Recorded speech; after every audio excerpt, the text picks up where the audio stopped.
In today's video, I'm going to teach you how to add a journal entry in QuickBooks Online. This simple yet essential task can help you manage your business finances more efficiently. Journal entries allow you to record transactions that don't naturally fit into one of the preset forms in QuickBooks. Let's walk through the process together. To begin, we're going to sign into QuickBooks Online, open your preferred web browser and navigate to the QuickBooks website. Once there, locate the Sign In button and click on it. If you're signed in regularly, this should be quite familiar territory. Once you click, you'll be prompted to select QuickBooks Online from the incoming options. After selecting this, you will need to enter your credentials. Go ahead and type in your user ID and password, then click Continue. This will lead you to your QuickBooks dashboard, which is where you manage all things finances for your business. Now we embark on the core part of the task, creating that journal entry. From your dashboard, look for the New button, typically located in the toolbar on the left-hand side of the screen.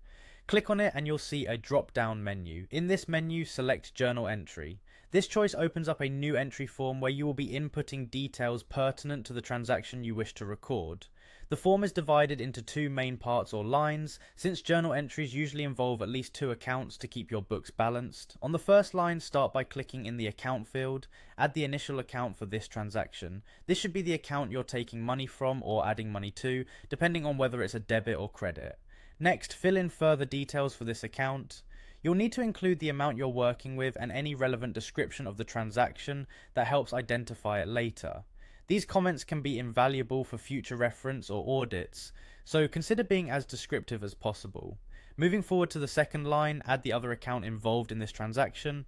This could be where funds are being credited or debited to complete the entry.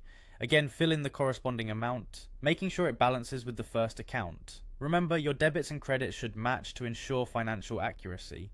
Once you've filled in both lines, double check for errors. Reassessing your entries ensures that any accidental misentries don't affect your financial reports. When you're satisfied with everything, locate the Save and New button at the bottom of the form.